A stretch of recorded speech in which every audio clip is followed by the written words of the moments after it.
ఈరోజు స్కూళ్ళు 3 రోజుల నుంచి హాలిడేస్ పిల్లలకి. అందుకని అలా చేస్తున్నారని అమ్మ ఏదన్నా కథ చెప్పమ్మా కథ చెప్పానని గొడవ చేస్తున్నారు. అందుకనే నేను ఒక కథ ప్రిపేర్ చేసుకుని కథ చెప్తున్నాను పిల్లలకి. అదేంటంటే స్టార్ట్ చేయనా చిన్ను? చెప్పమ్మా చెప్పమ్మా. అనగనగా అంట ఒక ఊర్లో ఒక ఐస్ గడ్డ అంట. అనగనగా ఒక ఊర్లో ఒక ఐస్ గడ్డ ఉందంట. ఒక టమాటా ఉందంట.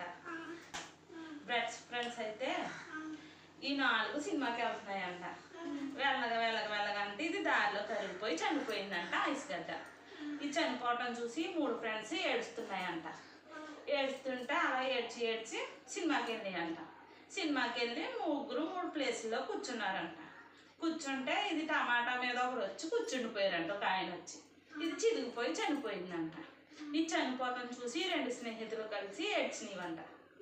ఏడుస్తుంటే ఏడ్చి సినిమా చూసి వచ్చేసినాయి అంట. ఇవి బయటికి వస్తుండగా దారిలో నడుస్తూ వస్తున్నాయంట.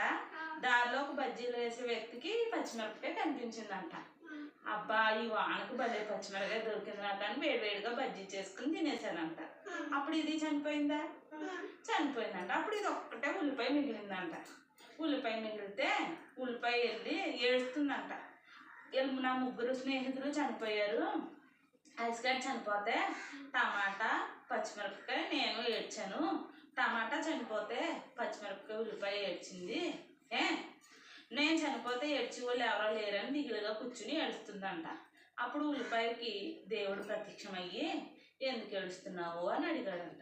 అప్పుడు ఉల్లిపాయ ఉందంట, నా ఫ్రెండ్స్ చనిపోతే అందరము ఏడ్చాము, నేను ఒక్కదాన్నే ఉన్నాను కదా, నేను చనిపోతే ఎవరు ఏడుస్తారు అని ఏడుస్తుంటే దేవుడికి దయ కలిగంట.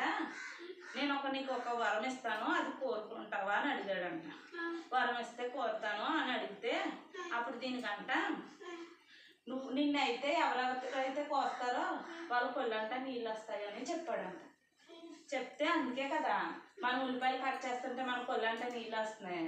అందుకు దేవుడు ఉల్లిపాయకి ఇచ్చిన వరం అది. అవునా? నచ్చిందా? ఫ్రెండ్స్కి చెప్దామా? మా వీడియో మీకు నచ్చిందా ఫ్రెండ్స్? నచ్చింది ఫ్రెండ్స్. లైక్ చేయండి ఫ్రెండ్స్.